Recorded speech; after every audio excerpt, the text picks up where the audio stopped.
Hey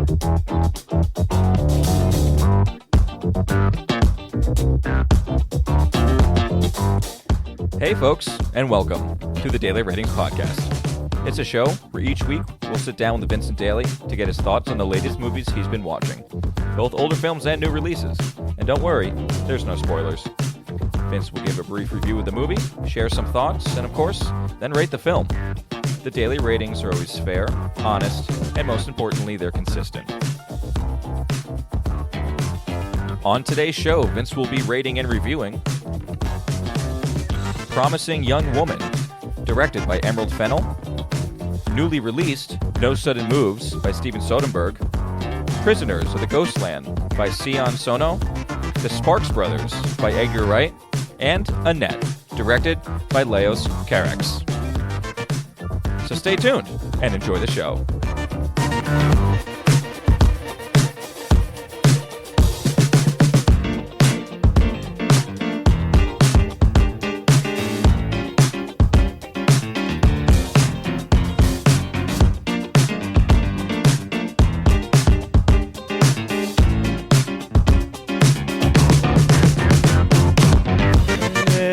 Mr. Vincent Daly, how we going, buddy? Tell me, boy, how we doing? It's going pretty well. How was your week of movies, man?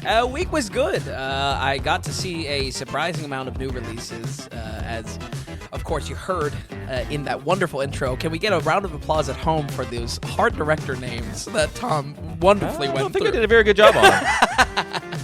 I will take it, though. Absolutely. You well deserved. But good. So you had a good week and a lot of newly released movies. Only one older film, and even the older film was 2020 release, right? Yeah, I was happy to watch so many new releases because I feel, especially for 2020, it was a year that a lot of people missed those films. So yeah, and it was a very weird year for sure. Mm-hmm. Let's get started with that one released in 2020 right away with Promising Young Woman, directed by Emerald Fennell. Promising Young Woman, a very, very odd mix of a film. This, of course, this film may have landed on your radar, obviously, for some of its Oscar buzz. It won an Oscar for its original screenplay. It was also nominated for Best Picture in the year that Nomadland won the Oscar for Best Picture. It is, in a nutshell, a revenge thriller, and I would really challenge anyone taking a look at this film, if you do decide to watch it, to ask yourself, is this an Oscar film? Is this something that should be highlighted in a way that is deserved of the level of praise that the Oscars brings? I think it has some originality to it, but it really does boil down to a revenge thriller plot that gets muddied as the film goes on. As you were watching it, with the entire time you were like, "This is an Oscar?" Absolutely. Where is the where? Absolutely. I would challenge anyone watching this film to ask themselves the same thing. It's stylized. It has what was it? It was for Best Picture. Best Picture, and then it won Best Original Screenplay. Which really, hey, the screenplay was also done by Emerald Fennell as well. Yes, and I believe it's her directorial debut, except for maybe one short. I have not seen that. This was my first seeing her, and I believe she's an actress as well. So, listen, I am fine supporting new creative ways to go about a story. So I'm not going to rob them of this win of the Oscar for Original Screenplay. But again, leading off of this, I would challenge anyone and challenging the hype around this film, especially online from some of our competitors. Right. Of really where this film sits. So where was it? Do you know where that was coming from?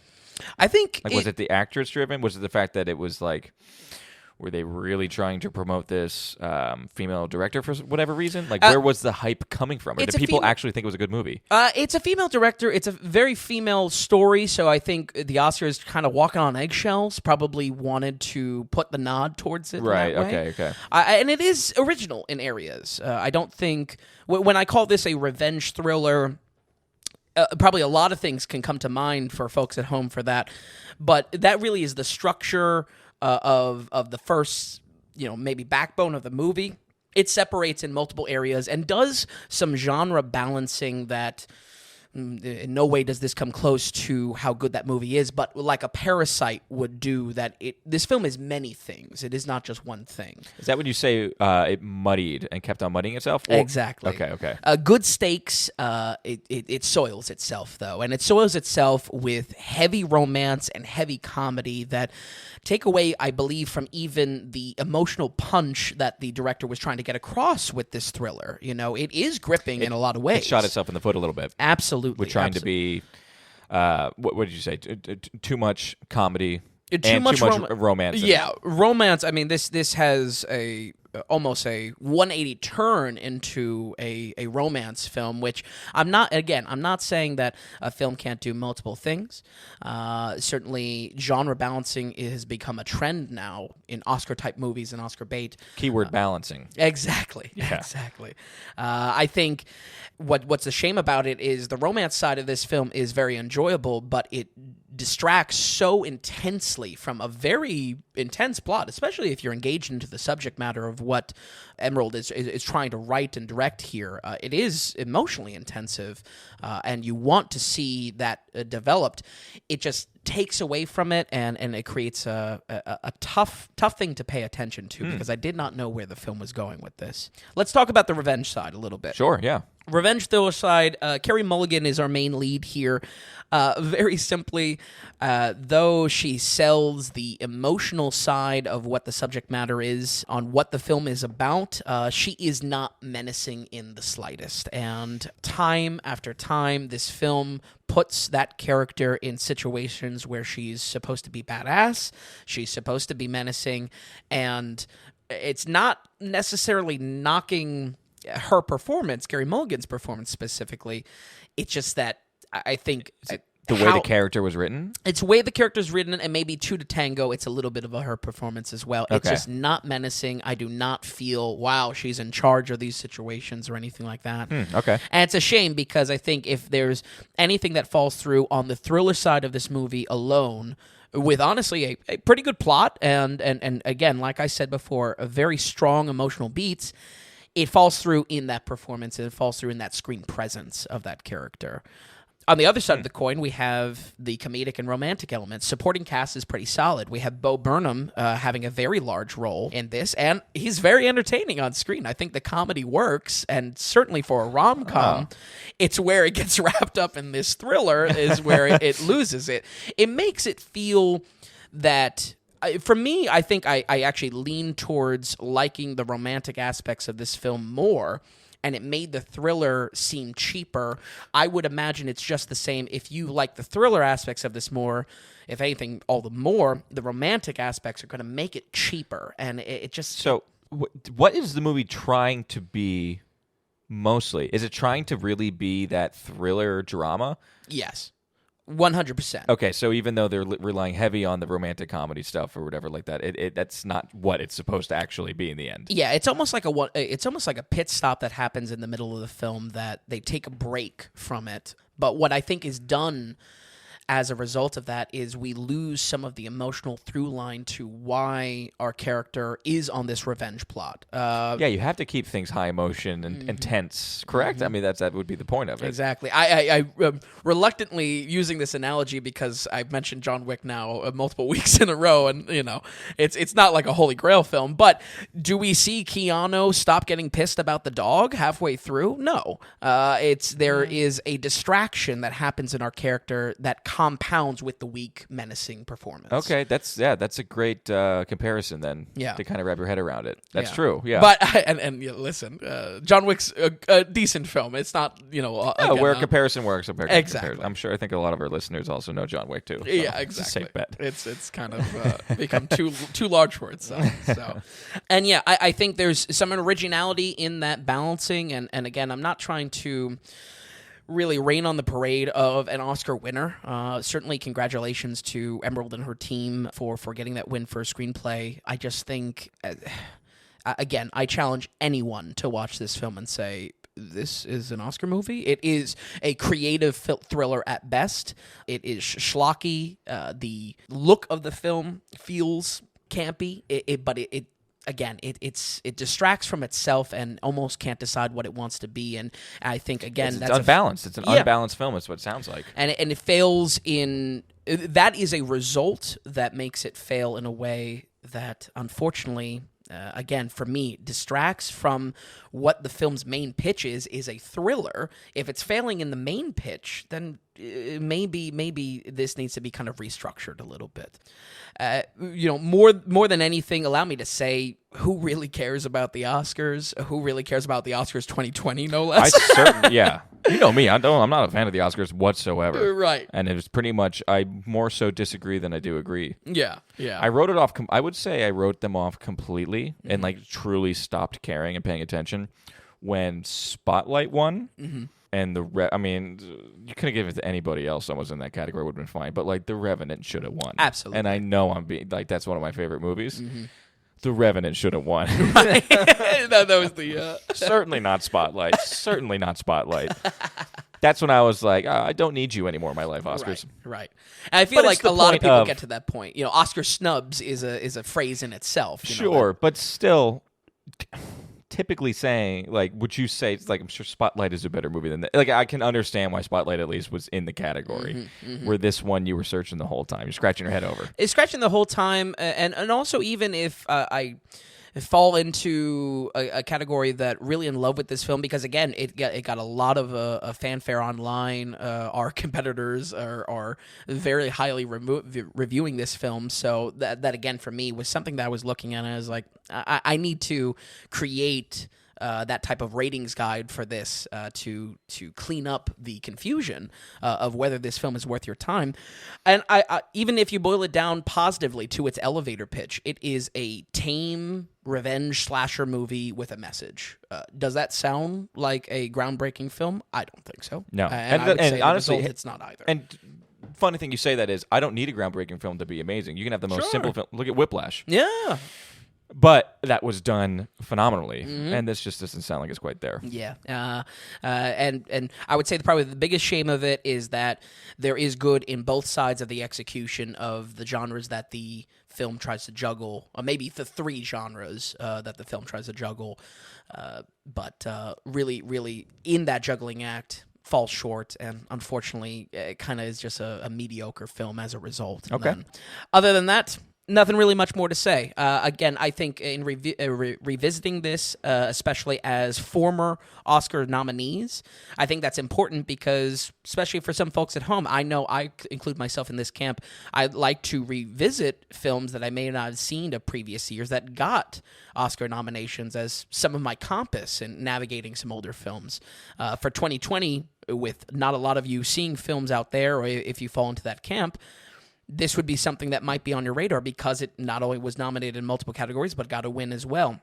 I think for me, though, it does not come above a below-average experience. We're going to go ahead, with that said, and give Promising Young Woman a 41. Wow, okay, yeah. And some of the, like I said, some of the fanfare online for this, I think there's a conversation to be had about almost like a market pressure, kind of a mob mentality of when something is said to be good, people really latch on to that. But, a conversation for another time. Yeah, and it's one thing, 41, that does not sound worth the time at all and really shouldn't be in the Oscars. Yeah. Because you could fight it where it's just like, okay, well, if in the 60s, okay, I could see how some people might like that more than you or something like that. But, okay, 41%. Not worth your time. Below average at best. Yeah. Below average at best. It's funny, we talked about before where when you're around the 50s mark, it almost is like when you're somewhere around like kind of 40s and a little bit lower 60s, but certainly in the 50s, there's something very disappointing about a film because it's not even so bad you can enjoy it in a bad way or laugh at it how bad it is. It's just like, because typically with these movies that are in the 40s or 50s, there's potential and it's blown in some sort of way. Right. Where with here, it sounds like it wasn't balanced. It's just it didn't get the balance properly of what it was trying to be. Yeah, I think had she nailed it, could have been a different story. I think so. Yeah, and maybe fans of Bo Burnham, maybe fans of the Bane actress. that can be a draw there. But yeah, for me, it was just I totally agree with what you said. It's almost a shame when something is middle of the road because there is a disappointment factor. Yeah. It's easier to really rip into a movie or really praise a movie. It's these middle ones that are disappointing. Yeah, it could be that could be the most of a slog. Because when something's bad, it could be so enjoyable to watch something yeah, so terrible. absolutely. But absolutely. Well, I think that's a perfect transition into our producer segment. we only have we only have one. We'll start there. Yeah. Yeah, it's a heavy new. It's a heavy new release. So as people know, we're going to do a producer segment before we hit the new releases, and this is a segment where we want to thank you, and we want to just remind everybody. Vin and I, pretty much, we really want to make this work within our own family, like a Daily Ratings family, make our little tribe here, and we want to be supported among the producers. We don't look at you as listeners; we look at you as producers of this podcast. Vin and I. I come in, make sure the mics are turned on. Vin does his thing. He watches the movies. We're hosts of this podcast. You all are the producers of the podcast. And this takes a relatively amount of time for us to do, and it does take a little bit of money. So anything you guys could give back to us, donate to us, we just greatly, greatly appreciate it. You can go to thedailyratings.com, go to the donations tab, and give a value for value model donation. Whatever value you feel that you received from us, go ahead and give a donation. If you just, we also have payment plans. We have monthly subscriptions, other kind of fun little one-time donations you can do that have some meaning to them, kind of surrounded out about films and the Daily Ratings and everything like that. Again, any little thing that you could do for us or send us to our way, greatly, greatly appreciate it. And we want to thank you, producers, so, so much. Now, with that said, now we can go ahead and get started with the star-studded film of No Sudden Moves. No Sudden Moves. Man, I was really, honestly, middle of the road on looking at this film. This was something that I came across on HBO Max and didn't realize how recently it was released. This is a spiraling heist movie, and I really want to stress. Not even in theaters, correct? I don't think so. I think it was just straight HBO Max. Yeah, which is, I guess they need that type of content, much like Netflix would have content, but was surprising because... Well, with the amount of stars in it. Amount of stars... I was curious, especially with the director. I mean... Steven Soderbergh, huge. He's produced things after Logan Lucky, but to go for something this... I don't know. There really is a huge ensemble cast, and it's an ensemble story as well.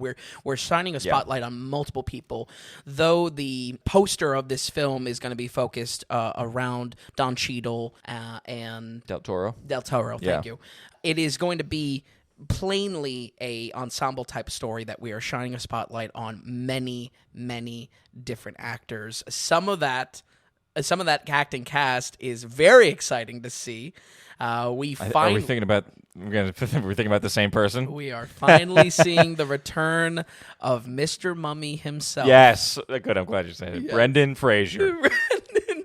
Haven't seen the movie, but just seeing. He's great in it too. Oh, fantastic! Good. He's great.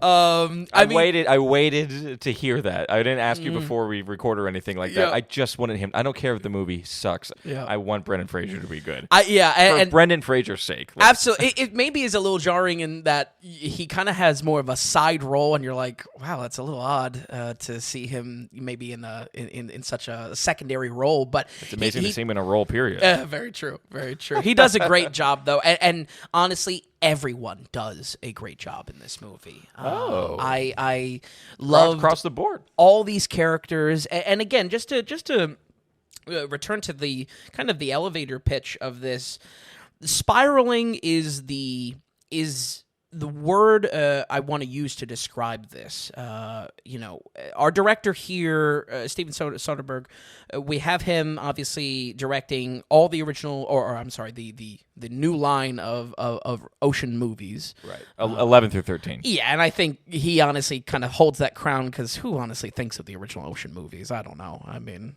I think everyone thinks now those that kind of rewrote the book. Yeah, when you say Ocean's 11, you're thinking the ones George Clooney. Exactly. You're not thinking the Rat Pack. Exactly. But it was a big movie when it came out. True. Logan Lucky was the most recent thing that I saw from him, and he takes the energy in those films and translates that into a a great criminal heist movie, and again, not to overstate it, but spiraling is the word I want to use because it really does relate to the very unpredictable nature of this film. This is a twists and turns. There's a lot here that when you're watching the film, there is so much that you're expecting the film to go in a way just because you expect it to go in that way. And it takes that and throws it out the door, but then layers more twists and turns on top. I think for me, that was so exciting to watch because it was a little bit of whiplash in following along with the movie, and almost moment after moment, something new and something unexpected is being developed with this ensemble cast. They're giving it time to shine on screen, but also plot relevance. It is an exciting movie for that reason, and I really want to come in this with a strong recommendation for that because I have a predisposition for heist movies. Sure. I like crime movies, but how unique and how much care is put into subverting expectations in this film is again where it comes in at a very positive rating for me. How was so I'm only going off of, I just know about the movie and watched the trailer a handful of times, didn't see it. I feel like there's so much emphasis on the big actors in the film. And I'm wondering, it's shorter than I thought. It's just under 2 hours. What is the pacing of the film? Is it quick? Is there are you getting enough time with your characters? Absolutely, okay. Absolutely. Pacing's pretty quick. I will say that. Okay. But it's pacing in a way that keeps you unpacking why this ensemble cast matters, why this type of storytelling that everyone's getting a little bit of spotlight, and why it matters to the greater plot. And Soderbergh gives them purpose. Absolutely. Good. Almost no one is left unused, which was really impressive. Oh, good, yeah. Because it's not a movie with big star-studded cast just to have star-studded cast. Exactly. That's awesome. That's really cool. This wasn't like a tax break movie or as is kind of, or thrown even at some like movies. the Expendables. Yeah, definitely not in that camp. Definitely not. As far as the look of this film, I do have to make note that there is a lot of interesting cinematography. I had to look into this because I'm definitely not a expert of lenses and cameras. Apparently, they're using a very intense approach to the type of camera they're using. It's a little bit hit or miss. Basically, to give you an idea of this at home, folks, what that looks like is you have almost like a fisheye look to every scene, and when they are in interiors, it looks fantastic because you get a lot of visibility to who's in the room and acting and their performances, which there's not a huge amount of cuts to the actual pacing of the edit, which is great. Where it's a little jarring and where I think it's a miss is that in exterior scenes and establishing shots, this fisheye type of look to the film is jarring. I thought something was wrong with my TV. It was actually throwing you off a little bit. Yeah, because it sounds like you did the lens research after you watched it. I had to. You knew something was off. Yeah, I had to because it really jarring is the word because anyone's going to look at this and say, "Wow, why is it look like that?" Wow, that big of a thing. Yeah, it creates a hyper compression on the sides of the frame that moves very quickly, and you notice that because when it is in a wider shot, you'll have cars almost zipping across the screen as they get closer because it's kind of compressing it. It's getting this bubble look. Getting like to this, it. the weird almost like Doppler effect of motion and coming and going of things. Absolutely. Interesting. I wouldn't dive into such a specific point if it wasn't in the research that I found. This was intentional. It was an intentional way that the cinematographer found was an interesting way to shoot the film, and they leaned into it. I think it works sometimes. It works for the performances, luckily, which is what this film is about. It is, however, a little bit rough when it goes into those establishing shots and also some very creative angles. This film does not abide by a standard level, not kind of any kind of formal rules of how this film is shot. We are Dutch angles thrown in there, diagonal type of views, in addition to this very odd lens. Not overdone, though, is it? Not overdone. They were just trying to do something new with it, I think. It could come off of cheesy and just like, you guys are trying way too hard. You didn't get that sense. I don't think I got a point where it was trying too hard. I think just sometimes it works and sometimes it really doesn't. Okay, gotcha. Which is a little bit of a shame, but something to note because I think anyone that kind of pays attention to how scenes are being portrayed and how they're layered in, it's going to be something that you notice, and I think it's going to be something that made me question why. Let's go back to that original question. Why was this a direct home release where if they're using this intensive red camera... Could have been incredible to see in theaters. Yeah, like an IMAX thing, maybe it was meant for that in some way. Larger screen to not make it so drastic. Immerse yourself in the scene, too, with the fisheye. Exactly. So, yeah, I mean, who knows? It made me question it a little bit, but overall, again, yeah, I'm sure there's a lot of content. I'm sure Steven Soderbergh has talked a lot about it, in his creative choices on that and everything like that. But it's almost good going into it not knowing any of that or doing any pre-research on his style of camera work, because the important thing is just like, how does it actually come out on film in a reaction? And it to clearly took you out of it a bit. Like I think when so. you wanted to be probably paying attention to the story of the film. Yeah, and you were now thinking of what the hell is going on with your TV. Exactly. I think that's a perfect example too. Don't get me wrong. I'm going into these films, even with criticism, I'm not, looking to really chop up what's happening on what type of camera they're using and what was the cinematographer's approach to this. Sure. So, I think that's way too deep for our goal of this being a ratings guide and a compass. Quick review and not trying to dissect a film post. Yeah, but it forced me to look into that's very interesting. So I would say other things that maybe take away from a film I am extremely positive on. Don't let me kind of too much spotlight these negatives, because I'm really going in hot with this film. Action is a bit cheap. Hits don't feel great. That includes kind of both punches and gunshots. I don't know if it was just sound design. I don't know if it was just... really maybe a quick editing. Yeah, it honestly, for me, it felt like The Irishman, obviously Scorsese's recent release. You have you have Robert De Niro kicking someone on the side, and it doesn't feel good. It doesn't look good. It doesn't feel good. There's something about it. A lot of people have a problem with that scene. Yeah. Yeah. The VFX, or I'm sorry, the maybe the sound effects, a little bit. Again, I looked at it and I said, why, especially with this film, especially with this much of an accomplished director, why is it? Something's off. Yeah. Huh. So, I would never. It's interesting. I would never expect these negatives. Yeah. But again, these are maybe even I would call them a little bit nitpicks. They were things that take me out of the film. Luckily, they don't distract from a magical performance within the cast. That they are almost expertly playing with the relationship, the criminal type of subterfuge, the I'm smarter than you and I'm up on you. There is such a dance that this movie uncovers, which is a delight to see. Oh, I bet, yeah. And that's what you want to see when you see this cast, and it's just like you want to see them playing off of each other really, really well. Exactly. And maybe to Soderbergh's credit too, this could be. I mean, he's done 3 Ocean's movies, all big casts, and you got to make that movie and like have a part for each character. I mean, this is right up his alley, really. Yeah, I think the Ocean's movies, that's definitely going to be something that we have to revisit. This film kind of opened my eyes a little bit to take a look at those. Big Ocean's 11 fan myself. Absolutely, yeah. So maybe that'll be a special down the road, or we can kind of unpack that in some sort of way. But bottom line, he knows how to deal with many actors.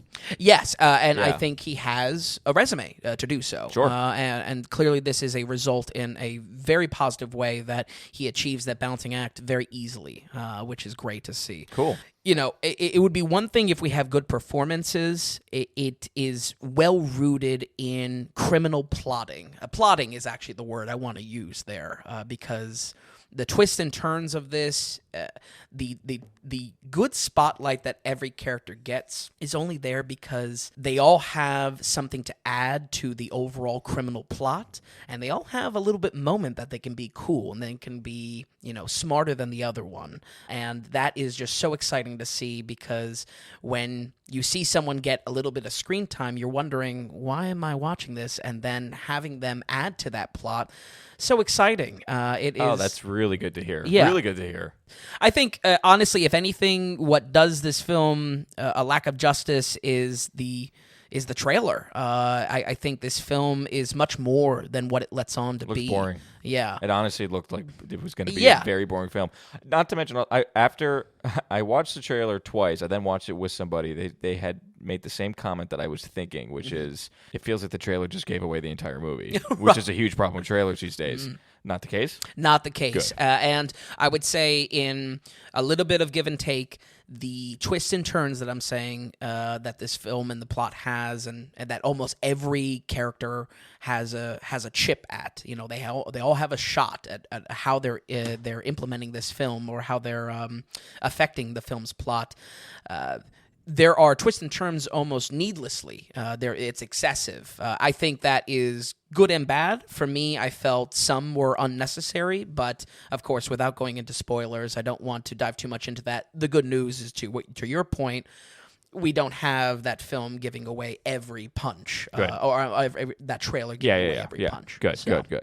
But really a great time. I was so excited to have my expectations of what I thought probably to be a middle-of-the-road film have me not enjoy the actors and the plot so much, but really dive into also the production of this film. I think this hits on everything I want out of something that you should be making time to see, especially if this didn't have a theater release. And, you know, I think especially with how large the cast is, there's a lot there that people can dive into and wait for when their favorite actor or actress is on screen to really enjoy the time that they have and the effect that they have in this spiraling heist plot. So we're going to give No Sudden Move a 79. 79. So it doesn't quite crack the 80. I don't think it cracks the 80 just because, again, there's those nitpicks. Unfortunately, I think They take it down a bit. It takes it down. 79 is a very good score. Yeah. I can't, I didn't care to see the movie at all. Totally changed me on this one, though. Yeah. Big time. Worth your time, and again, a really, really great movie. Solid stuff. Oh, that's so great to hear. Let's keep it going. We'll see how it goes from here. We'll do Prisoners of the Ghostland. What directed by Cian Sono.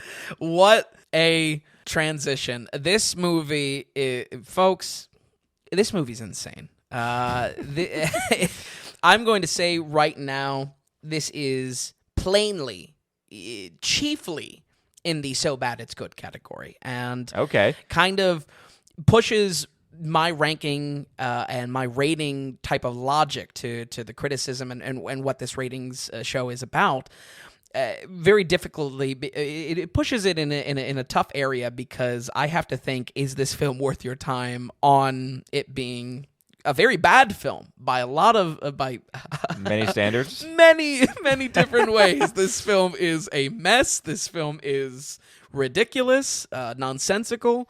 But I think in the end product, it lands somewhere. So we'll talk a little bit about in just a moment about where we put that rating. But this is the most wild movie I've seen in years. My best description for it, in how the visuals are layered, in how the acting is, and how the script is, it really feels like a live-action anime. It is insane. Wow. In a really bad way, though. For all the good and all the bad. Oh. And believe me, I love a lot of anime, especially just plain theatrical releases. They're, you know, it feels like the writing of a cheap 90s anime. It's tough in a lot of areas. And that's why it's plainly in this so good it's bad. I almost don't want to describe anything about it because it's such a roller coaster ride of when you watch this film. You're paying attention to it. You're maybe looking for something deeper. I encourage anyone that gives this film a shot to abandon any thought, hope, any hope that there's a deeper plot or there's an explanation in why things look the certain way it is and why things are progressing the way it is. You gotta put it on and go for a ride. It's a real roller coaster. It It is. sounds perfect for Nick Cage. It Who is. else to lead the ship than Nick Cage on this one then? Absolutely. Nick Cage, the Nick Cage, yeah, that's what I put here in my notes. The Nick Cage energy of this film is great. Nick Cage himself is not the best. This film almost captures what Nick Cage is about. Unfortunately, I do think his performance lands more on the side of Nick Cage getting a check. There is not the level of care that we see in a Mandy, any other kind of Nick Cage He film. came out with another one this year called Pig, Right. which we should watch. Absolutely. Because I believe he's got chops in that. When you do 5 films a year, I guess you can only put love into 1 or 2 of them, which was not this one, it sounds like. Which has much back taxes as he has to pay, he's got to get those checks. And I'm not looking to, clearly this film is insane and a wonderful experience to watch. Is it a wonderful? You would claim it as a wonderful experience? It's wild. Can they put that on the top, on front of the DVD? Vincent Daly. A wonderful experience. Yeah. I think that's. I would gladly donate my words to that. It is. I have no idea how you're going to rate this. It's Because tough. at the first time you're saying this is it's so bad it's good, and you just said it's a wonderful experience. It's can't tough lie, because it's a really bad movie, but it's also insanely good because The movie poster looks sick. Yeah, It looks like it's going to be a great live action anime. Like you said. Right. Does a bad job with it though. And let me maybe unpack that a little bit with the live action anime. It's live action. For all it's good and all it's bad, it's live action anime. A good side is visuals, is character design. This movie moves at a mile a minute when it comes to how many characters and little bit roles are introduced. Almost everyone on screen you're looking at and you're like, what is that person? Oh, really? Yeah, and that's what I mean by live action anime. It has that quality of that can only happen in animation, that care is put into almost every little person and every little inch of the screen. Where it's bad is just plainly in the writing. Oh, okay. This the acting is outrageous. The script is, insane. People, Can we never do this? Should I just read the tiny little blurb about this movie? sure. I don't think it's going to help us Listen, at all. I haven't read this, so I'm curious. A as well. notorious criminal must break an evil curse in order to rescue an abducted girl who has mysteriously disappeared. Which sounds All right. relatively basic, but it's just a wild ride. It is unlike anything else I've seen. It is absolutely insane. Let's focus instead of just hyperbolic terms of insane and whatnot. Let's unpack this a little bit. I think while the visuals are amazing, a lot of care is put into color composition of scenes, of design. There are really only 2 sets that the film focuses around, basically 2 towns that the film bounces back and forth between.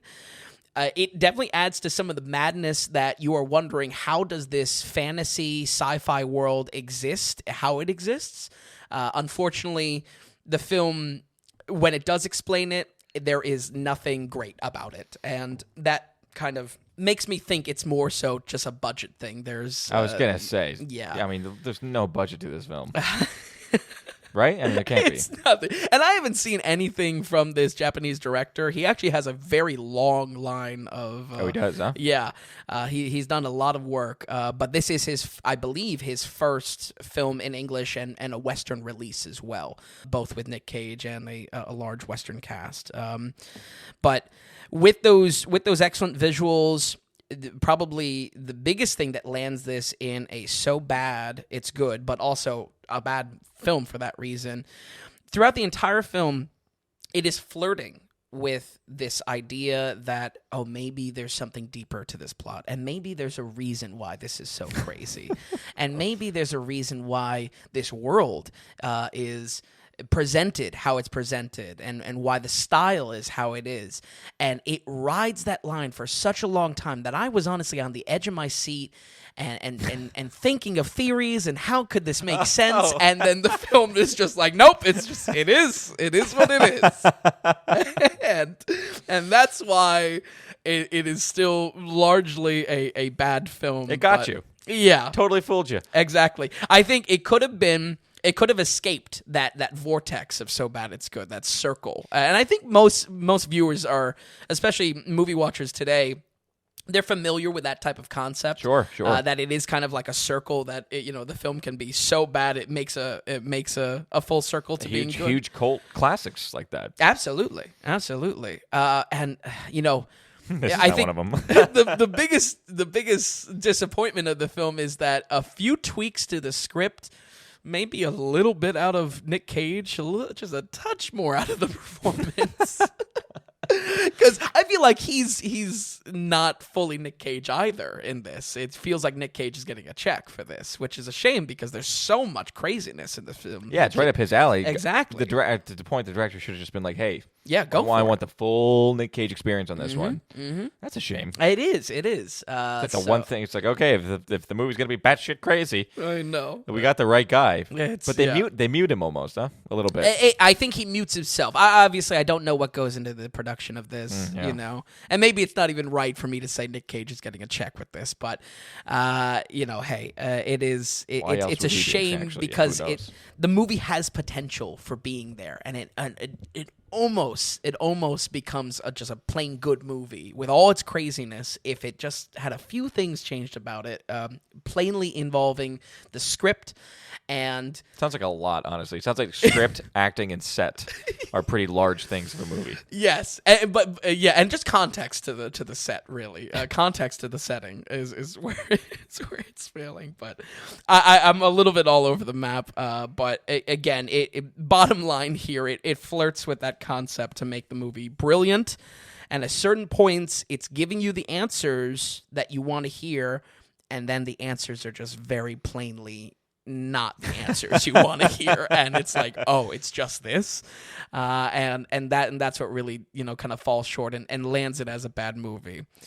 So we come to the rating here, and I'm really torn. I'm just gonna kind of speak frankly about this. I can't even guess. I don't know. I'm feeling you might go ahead and give it like a 30, mid-30s of a 35 or 36. However, I'm feeling a teens coming on. The thing is, how do I communicate in our rating system that something is so bad it's good? I would almost want to create like a secondary badge or something like that. Okay.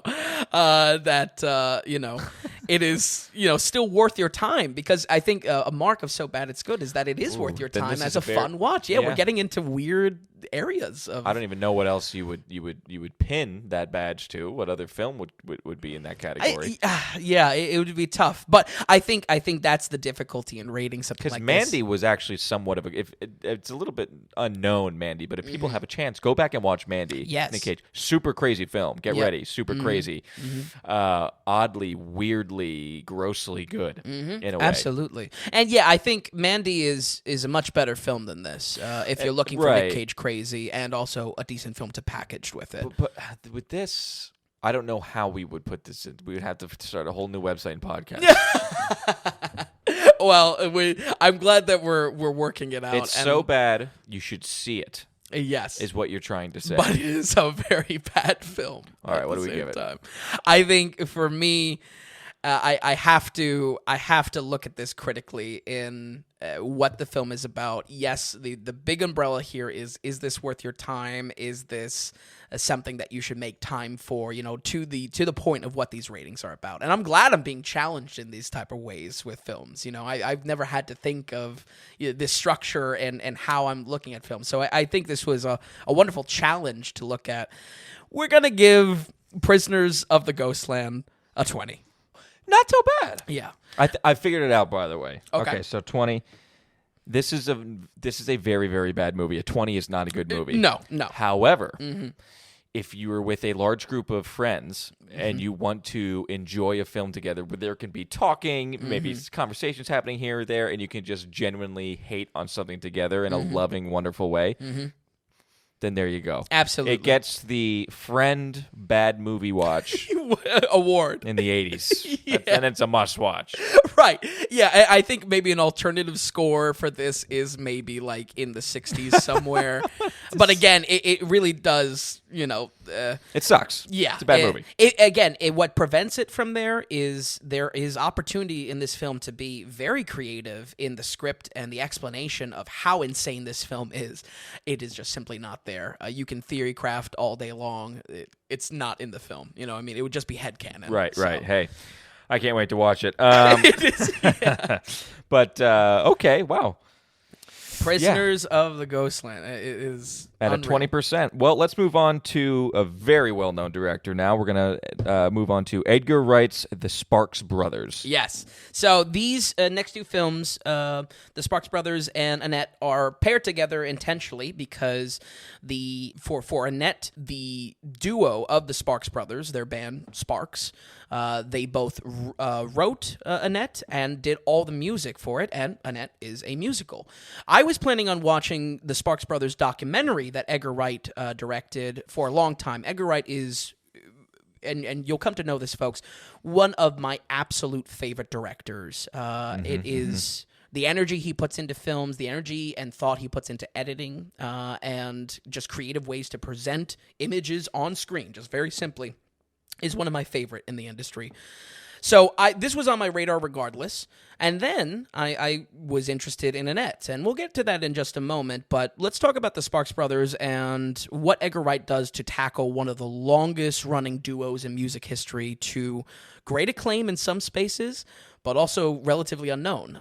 I fell in the camp that I was not knowing this glam rock legend of the band Sparks.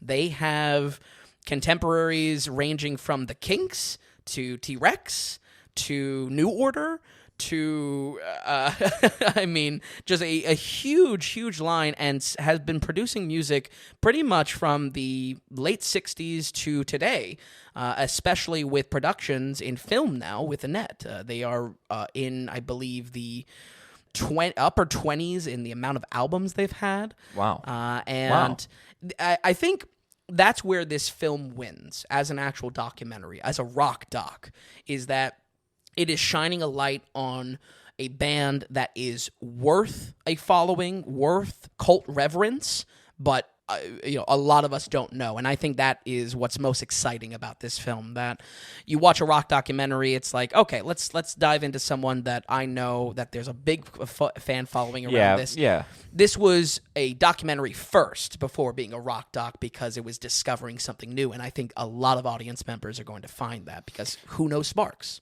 Yeah, absolutely. Find it super. I bet it was incredibly engaging then. Yes. The editing is, once again, as will be probably a blanket praise that I have with Edgar Wright, is the most entertaining character on screen, basically. The editing itself is the best part about it. Wow.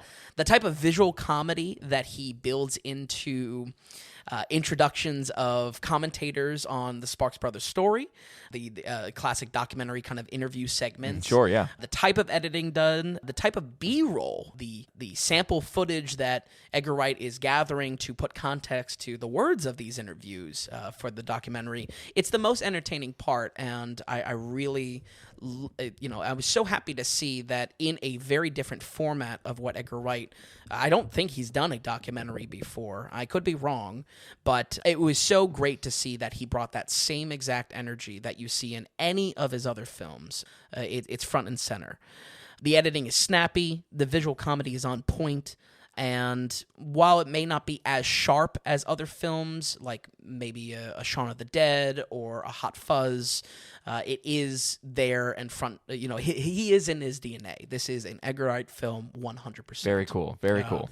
Yeah, and as really a true fanboy, I won't mince words. I love Edgar Wright to death. It was just so great to see for that reason. I think as a documentary, where this film kind of falls a little bit short for me is what I've been finding in this criticism for documentaries that I've had to kind of engage in for the daily ratings, is that to criticize a documentary, I need to look at what's being presented, what information is being presented, what kind of ebbs and flows happen throughout the film. I think there's a little bit too much of good all the way through. There's not plot points to engage you. Okay. I think what is going to create a must-watch or a should-watch documentary for me, especially for the course of the ratings and folks at home, it's going to be something that has the quality of good writing in general, speckled approach. It has good and bad. It has a sourness to it that brings you in. I'm not saying that every documentary story has to have a low point in its subject matter, but there has to be intrigue built into a halfway through point or 3/4 point in the film to keep it going. Otherwise, it's just gushing over the subject matter. Interesting. And at 2 hours and 20 minutes, you don't want 2 hours and 20 minutes of just gushing. 2 hours and 20 minutes has become my least favorite number. Yeah. So you were feeling it. Absolutely. Because there was no breaks in. It was just absolute consistency in. It's a fawning. love letter through and through. And not that is necessarily a bad thing, but I see what you're saying. There needs to be a breakup of something. Yeah. Something has to happen in that with what you're talking about, where you could change up feeling your emotion a little bit at least. Yeah. And don't get me wrong, I think there's a bit there. If the truth of the matter, especially with a documentary, is that there is no bad to the story, then I'm not saying fabricate something that's not there, but there is parts that it hits on in this film. Well, how about look at the documentary Won't You Be My Neighbor? Right. Where you're dealing with a character with almost no downsides. Right. How does that carry itself? I think with Won't You Be My Neighbor... the Mr. Rogers... yes. Mr. Rogers documentary. And a documentary I love to death. You do love it to death. I think where that speckledness comes in that film is that it relates to Mr. Rogers' personal dialogue that brings him down, the hardship of being... such a good character that people are looking for flaws in. The film touches on that. The film also touches on the challenges he has in delivering the type of message and mission he has. Okay, and that's enough there to give the documentary to change things up a little bit. That's going to keep you engaged instead of having 2 hours and 20 minutes of just same exact feeling and emotion. Exactly. And punching it. You got to have an ebb and flow. You got to have some sort of engagement that you can build back up to the highs. And obviously Edgar Wright is coming into this much like probably many directors when they dive into a rock documentary in a point of love. I mean, he loves Sparks and their music. So there's no problem with gushing over that, but there needs to be a dynamic nature of it. And this film, especially when dealing with rock and roll, and specifically where a long like how many years did you say? How many decades? I literally since late 60s. Yeah, you're not going to tell me there's not a roller coaster that happens. Exactly. And the thing is, it's a documentary, so it's not like a spoiler or anything like that, but there are moments in the film that they go through lulls in the band that they weren't releasing an album for many a year.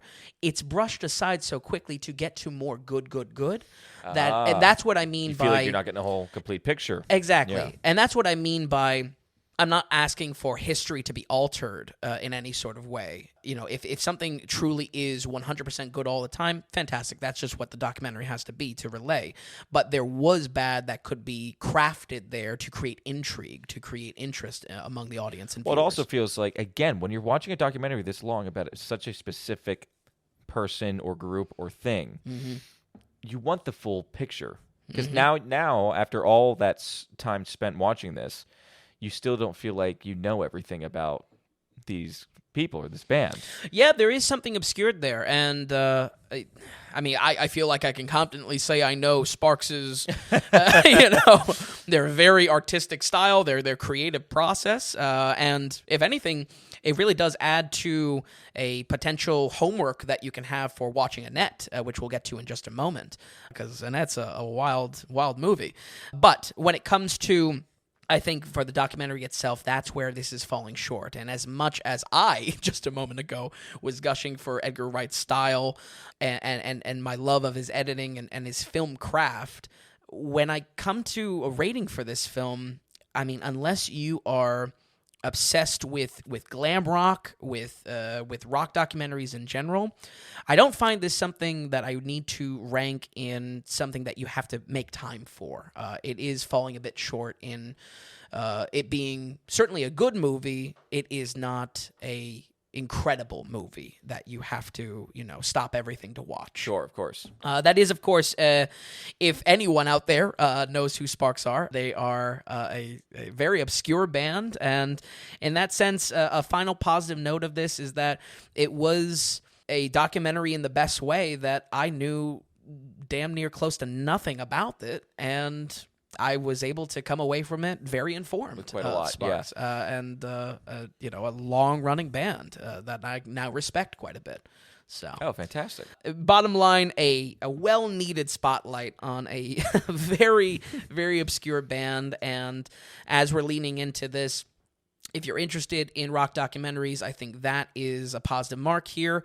If you are... how about if you're just in the mood if you sit down and say, I'm in a documentary mood, I want to watch a good documentary, you would recommend this? I think so. You don't have to be a fan of rock documentaries. You don't have to be a fan of just Sparks, obviously. Okay, good. And that comes most positively in, again, the presentation of Edgar Wright. What he has built as a film to relay this information to you. Truly well done. Is entertaining. Exactly. Very cool. Overall, though, I think... the only other positive aspect I would want to spotlight here is that it is, again, potentially good homework to walk into Annette for. We will get to that in just a moment. For now, though, we are going to be going ahead and giving the Sparks Brothers a 67. 67, very good. Very good. And like you said, when it comes to documentaries, it's like I get in those moods where I just sit down and I want to watch a documentary. I'm in a documentary mood. I'm going to throw this on for sure. Fantastic. Well, let's kind of go with that other pairing movie like you talked about. Newly released as well, and it's Annette, directed by French director Léos Carax. Yes, and I've never seen anything else from this director. Apparently, Holy Motors is a movie that is something to see, something that's very out there. The good thing about this is that while the director certainly has play into a very interesting film, this film is 100% in the DNA of Sparks and the Sparks brothers in how they create very artistic, very glam rock, very out there type of music and musical comedy specifically.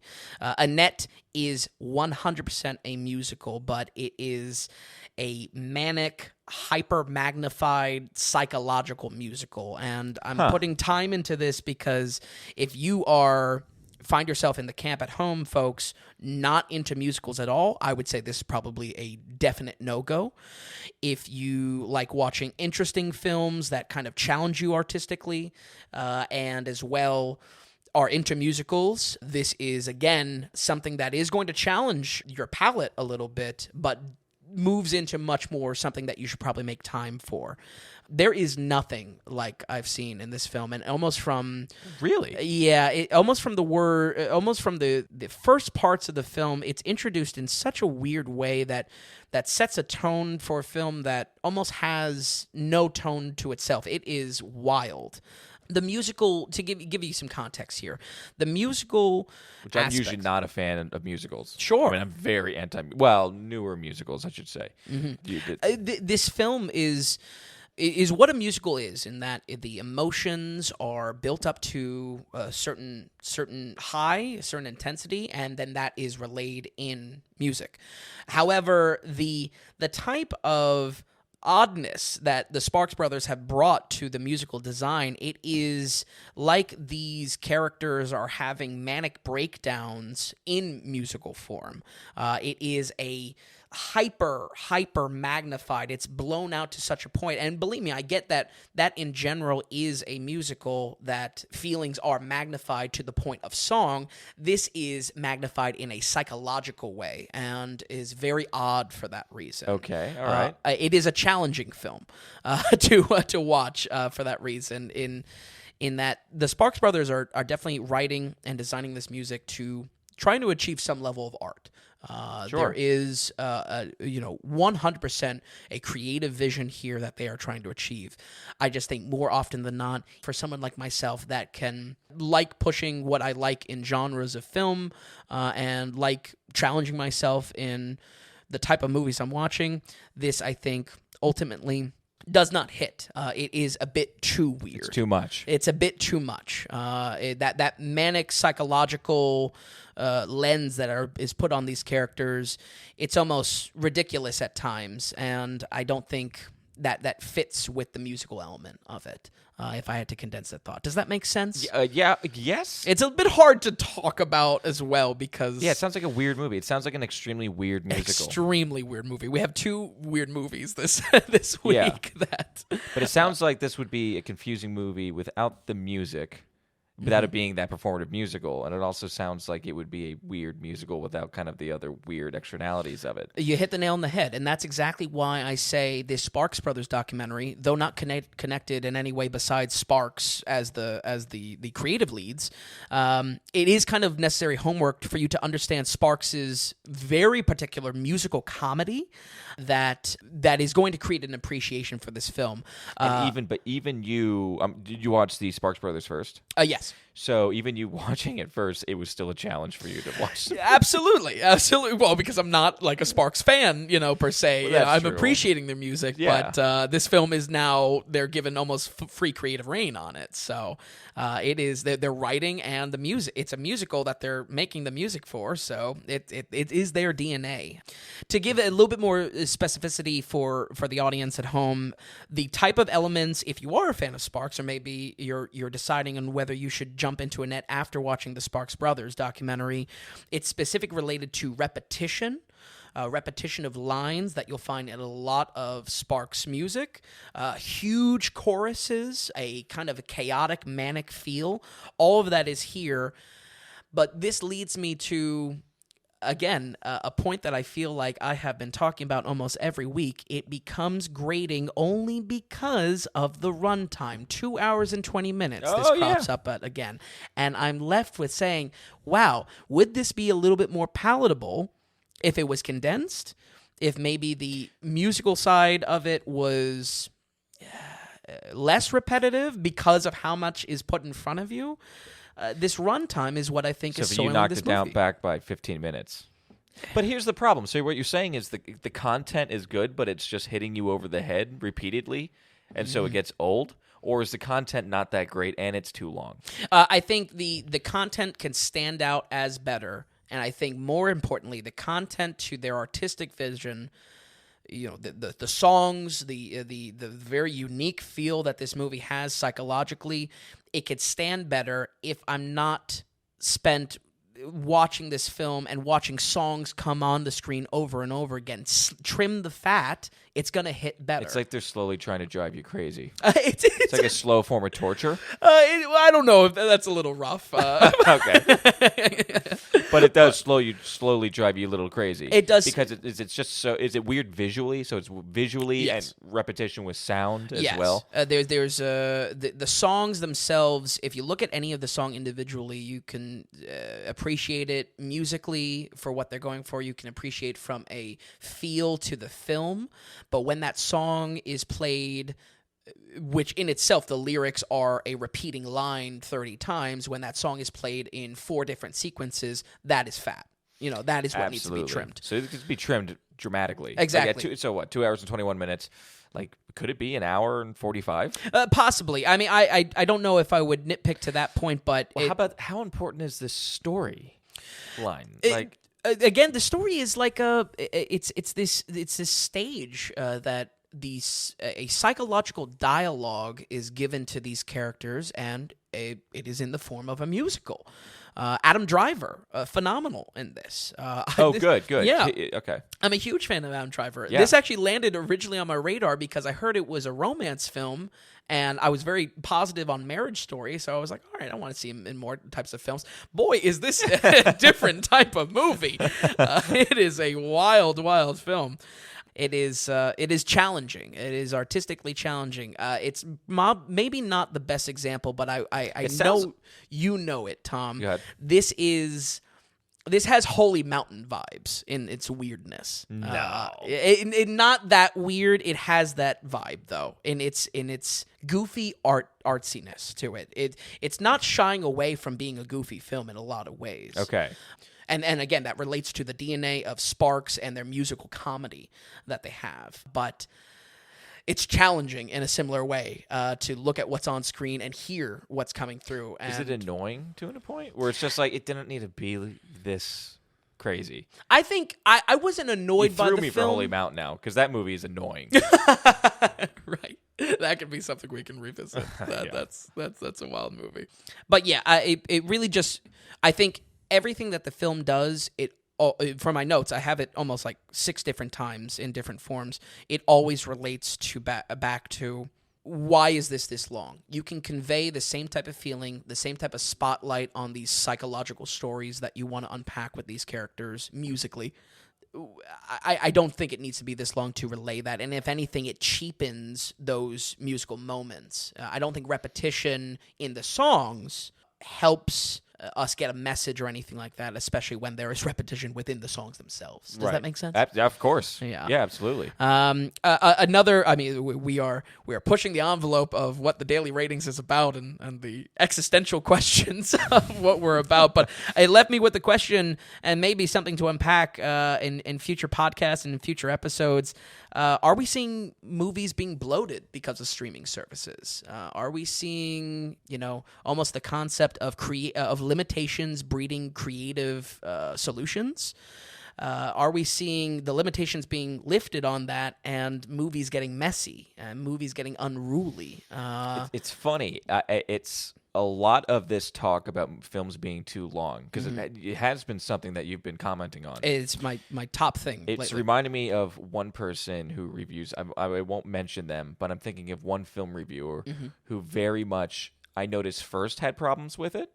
And almost every single movie he watches, he has a comment about, this should be 10 minutes shorter, this should be 15 minutes shorter, this should be 20 minutes shorter. It's always a thing, to the point where it's just like, oh, if he says it's 15 minutes too long, it's probably a perfect length film, in my opinion. But I will say, it has. You've been noticing it more. I don't know if it's a thing with movies or a thing of maybe we're watching more as well. That's true. The volume has increased quite a bit. Or you are looking at it more and more with a critical eye. When we really, even before we started the podcast and the website, when we really started cataloging these films and you're watching with a critical eye, also could have something to do with it as well. Yeah. But it's interesting because I'm noticing more and more, because it's not just you and this other person. It's starting to become a theme. And even so personally, me, I love longer films. I've been getting annoyed lately. Yeah.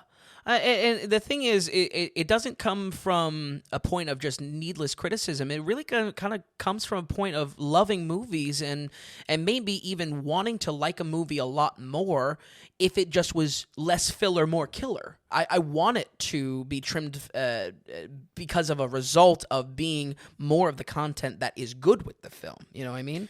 Right, and if a film has a certain purpose, there's a respectable amount of time that you should give it. And when you overdo it, you're now taking away from it instead of adding to it. You want to add enough to it where it's complete. And like you said, that's where when you start to put on fat and filler, you take what could be perfect and destroy it, essentially. Absolutely. You soil it, which... It's a sweet spot. There's a sweet spot that every film has or should have. And the question is, do you meet it or not? I think for whatever reason, lately, we've been finding that the sweet spot of where these films should be, or this is just not the case. Yeah, and definitely led me to that overarching question: what is the nature of what we're looking at? What is the creative trend in films? This is an Amazon release. It's free on Prime. Yep. So it's a direct to streaming service. Are we seeing in theaters as well, though? Too. Oh, really? Yep. Oh, okay. I didn't know that. Are we seeing maybe some of the creative limitations being lifted, and as a result of that, instead of filmmakers being forced to make forced to have ingenuity in their decisions of what to cut, what is the point or the meat of the film, are we seeing them grow kind of unruly?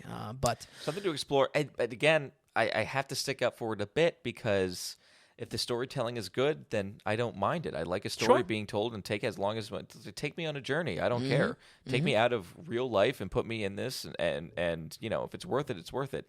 I think I'm one of the few people, as far as all the people I talk to when it comes to the movie that we referenced earlier, which is The Irishman. I enjoyed the length of it. Right. When almost everyone else I talked to hated the length of it. Right. So it's just how you look at it, I guess. Yeah, absolutely. I think it's how much you enjoy it, and that's probably a good segue back into Annette. For if you really are entranced, and that's probably the best word I can give to the type of mania that is spawned from the music in this film. If you are entranced by it and entranced by the performances on screen, then I think maybe that 2 hour and 20 is more palatable. But I think either way, the film is designed to be artistically challenging, and I got to give it some props for that. Overall, it didn't hit for me, though. I really want to give it the respect that it's owed. Certainly, Sparks did a very, very interesting job with the type of musical design here. It is absolutely in their DNA of musical comedy. And so I have to respect that they're trying to achieve art here. But the aspects... And it is art, no matter what way you look at Sure. it. The question is it good art or not? Right. But I think for the course of the aspects of what this film is, I think I have to understand practically, even if I am a huge theater geek and I love musicals, that's not for everyone. So that's a barrier here. And when it comes to even if you're into musicals, where this film lands, and I still think it's a very challenging film. Buckle up. Yeah. And you'll see that. I mean, if you're at all interested in what I'm talking about, if these are more positive aspects for you, put the movie on for a second. There's almost a mission statement that happens within the first 5 minutes of a narration, and really does set the tone more than I understood walking in thinking this was a romance film. That I was going to see like a marriage story type of thing. Nope. Definitely not. It is out there. So, but yeah, it's all, there's aspects to love. It's just very much wrapped up in a very odd-shaped pill to swallow, like a star-shaped pill to swallow. Does that hit for you? I think that is really up to kind of a personal accounting of what type of movie you're able to tolerate and how much you want to challenge yourself as a watcher. For me, I think it unfortunately lands on a didn't hit side. So, bottom line, we're going to go ahead and give Annette a 47. 47, okay. I was kind of expecting maybe you were actually going to give it a little bit lower, but all right, it's just one of those. It's out there. It's interesting. Yeah. Maybe I might throw it on for like 15 minutes because I want to see how crazy it could be. The music itself is good too. It's just, again, it's challenging. It's a challenging film to watch. Okay, maybe I don't like that. Maybe 47 is where it's at then. Right. Okay, a very interesting week. I was really slew, of some interesting movies here, and not to push mention the boundary, and unintended too. This was great. I like the cornucopia of directors we have actually too. Mm-hmm. It's a very interesting kind of list that we have. Mm-hmm. So, no, I love that you watched these this week. Is there anything else like to add, Vin? Roll credits? No, I think that's good to go. I've talked enough. Okay. Well, thanks for stopping by, Vin. And thank you all for stopping by. We'll run them down one more time. We have A Promising Young Woman at 41%, No Sudden Move at 79%, Prisoners of the Ghostland with 20%, The Sparks Brothers with 67%, and Annette with 47%. We thank you so much, everybody, for stopping by. We'll see you next week. Bye.